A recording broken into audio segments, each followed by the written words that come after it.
Hi, and welcome to another Master Programming video where we teach programming topics one video at a time. In this video, we're going to show you how to do basic troubleshooting with the Visual Studio Code debugger, as well as interpreting the warning output from the GCC compiler. Then we're going to show you different types of output functions provided by the standard input-output library. Previously, we created a simple Hello World program. Now we're going to create a second program that shows you different functions that you can use to print the same message, and we'll also go over basic troubleshooting along the way. So first, we're going to create a new file. We're going to call it 002 Hello World Different Functions.c. And once again, we're going to create the simple Hello World program previously. So you're going to include the standard input-output header. You're going to say that main function returns an integer and it accepts no arguments. And then next we're going to say printf hello world. Remember, this one does not include a new line, so you have to include it yourself. And then you're going to return 0 to say that no errors occurred. We're going to run this program and it prints hello world. I'm going to add a comma in there, and now it should be the exact same. So something that can be useful for troubleshooting is by comparing your file with another file that does work. Say you had one version of a program and you wanted to see what's changed or what's different. You can do that by right-clicking on the file and saying select for compare, and then right-clicking on the other file and saying compare with selected. And it will highlight the differences between the two files. And you'll notice that in the first file, which it indicates here is 001, we had a lowercase w, and in this one we had an uppercase w. If I change this to lowercase and then saved it, now they're the exact same files. So while that's not exactly a troubleshooting step, it can be useful for comparing similar code to each other to figure out what's different. Alright, so at this point, now we're going to use a different function called puts. Puts is convenient because it automatically adds in the new line character, so you can just type hello world, and you don't actually have to do the /n for the new line. I'm gonna just leave the other one, and then when you run that, you'll see hello world, and there's a new line there. If you added a new line, it will accept it, but it will also add an extra one. So puts will automatically add a new line. You don't have to worry about it. And puts is an ideal function if you are just providing a string. So you'll notice right here the input or the parameter for the function is just a simple constant string, which is constant char star underscore string. That is very convenient because it will allow you to quickly print a string without having to worry about the complexities of the printf function. As you can see, the printf function, it requires a format and then a variable number of parameters. And we'll go over the printf function in a different video, but you should know that the puts function is slightly faster because it requires less resources in order to print out a string. The one thing that's nice about the printf function is it allows you to print things. It allows you to print things that are not on a new line. So if you had a program that only wanted to print hello, and then based off of a conditional, you then wanted to print world, you can actually have it a separate print function calls, and it will still print the exact same as if it was this. And this is very helpful when you don't know what you're going to be printing, but you don't want it to be on a new line. So you can see this is all on the same new line, even though it's 3 separate print functions.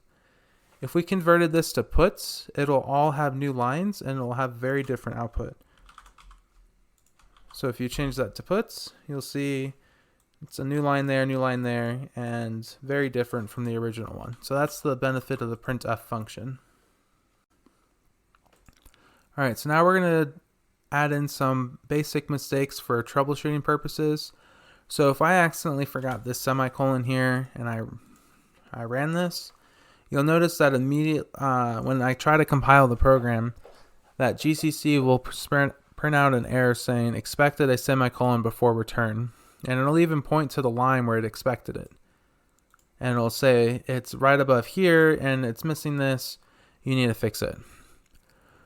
So it says on line 9, character 17. So it's very helpful. It's like it's right here. The one thing that's nice about the Visual Studio Code debugger is if you do the exact same thing, you'll notice in the problems output here, let's let it do its thing.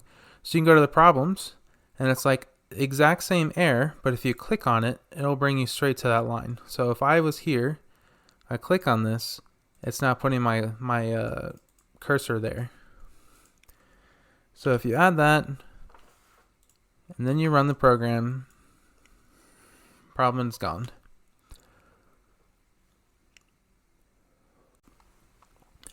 You'll notice it'll still have a red squiggly here and it'll still complain. In order to get rid of that, you'll want to just run start debugging, and then it'll say, okay, it'll clear out that error once you run it through the Visual Studio Code debugger. If you just run it through the run code, it will not update that immediately. Some of you may have forgotten the /new line, and when you compiled the program, you would have noticed that it did not print it on the same line as you expected. This is because some compilers will actually substitute printf functions for puts functions if it's the last thing in the if it's the last line of code that is executing. So even though you don't have a new line here, it still changes. It actually changes this function to puts, and it adds the new line for you. So that can sometimes be a gotcha when you're trying to figure out where an extra new line is coming. It's just because some compilers optimize the code in order to make it run faster, despite the fact that you didn't want it to have a new line. So just keep that in mind. I'm going to add those back. So other ways that you can display output, there is a function called putchar, and you can actually print out a single character at a time. So the difference between a string and a character in C is strings are in double quotes and characters are in single quotes. So if you're going to print hello world, you actually have to print each individual character one at a time. It's a little tedious, but it works. So if you run this, you got hello world once more. Now you'll notice that there's no new line here from our testing earlier. We're just going to add that back and we're good to go now. So that's putchar.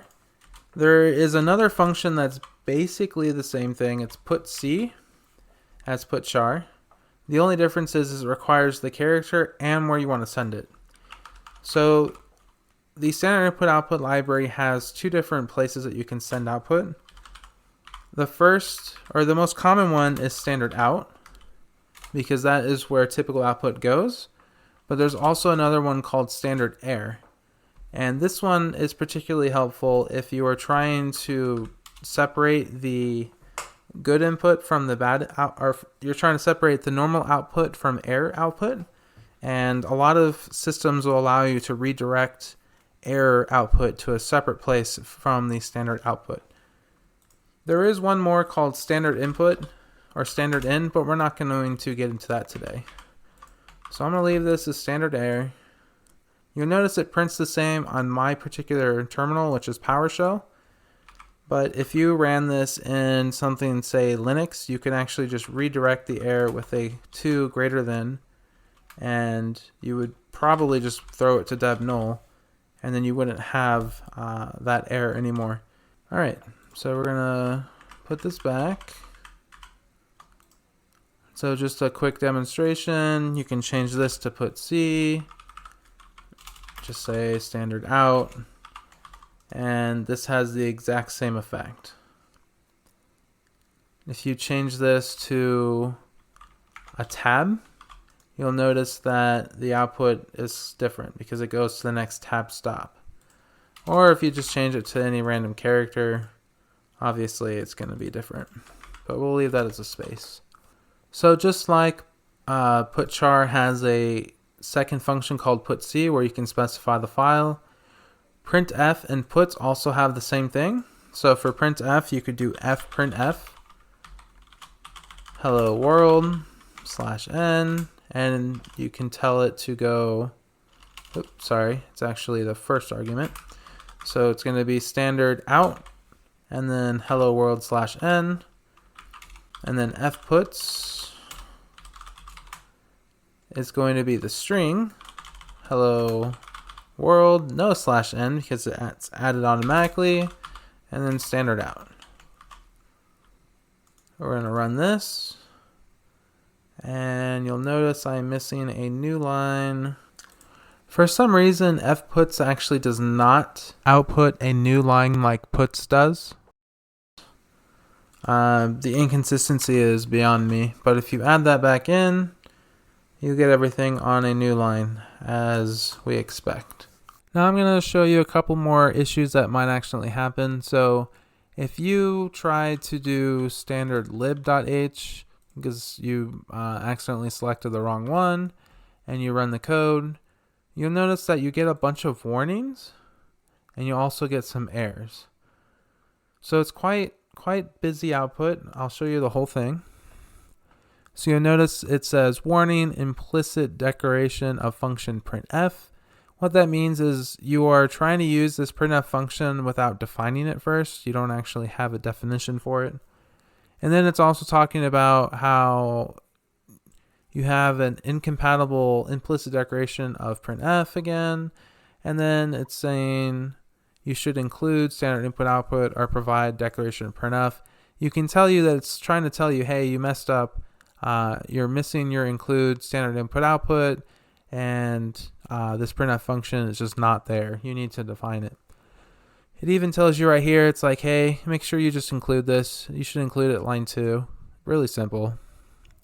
If you scroll down, you'll get a lot of the same errors, and they're all related to us not including this. So this particular one, it's saying it doesn't know what printf is. This one is saying warning implicit declaration of fprintf, so the same as the one above, but the error, the one that's actually preventing this from compiling, is it says standard out undeclared, first use in function. So if we actually let's do that. If we actually came up here and we said int standard out equals 1, so we declared it, it's no longer going to complain about this not being there. So if I run this, scroll all the way down. So the last run was here. You'll notice that there's no more errors, and it actually printed hello world. So I'll do it one more time. I'll run it again. You notice that it printed hello world, but it didn't print it as many times as before. So that's the one thing that's kind of hard to understand about C is even if you have warnings, but they're not necessarily errors, that doesn't mean your program will function correctly. So if I go in here and I just tell this program to turn off all these warnings. So right here we have warning all, warning extra, warning pedantic, specific for that standard, and I just say run. You'll notice that it has less warnings. There's still quite a bit, but it didn't actually finish running. And if you notice at the very top, it's like, hey, you're missing your include statement here. If we just go and add that back, obviously all of our problems will go away. So we just change this to standard input output.h, save it, run it, we're good to go. Right? Not quite. So you remember how we added that int standard out, which equals 1? That is actually causing some problems. So this error is a little cryptic. It's saying error expected declaration specifiers or ... before numeric constant. That's on line 5. So if we go to line 5, the reason for this is because standard out is actually defined right here. So when you hover over it, now that we included input output main, It says define standard out to be this underscore underscore ACRT underscore IOB underscore function 1, which expands to that. And it's basically a built-in item that we can't use. So if we just change this to like an uppercase S, because C is case sensitive, you'll notice that error goes away. And none of these are using this integer anymore. So if we deleted this line, because we're not even using that, then we are finally having no more errors and hello world is coming back. So one more thing before moving on, I'm going to change this from single quotes to double quotes and then use the Visual Studio Code debugger. It's very similar to just running with run code, just a little bit slower, just a little bit. So you'll notice that the output, it printed hello world, although right here it's kind of got jacked up. The character is a little funky. If you go to problems, it says passing argument 1 of putchar makes integer from pointer without a cast. And then it gives you the specific warning flag if you wanted to add that. So if you click on that, it'll bring you to the problem line, which is line 12. It says line 12 right here, character 13.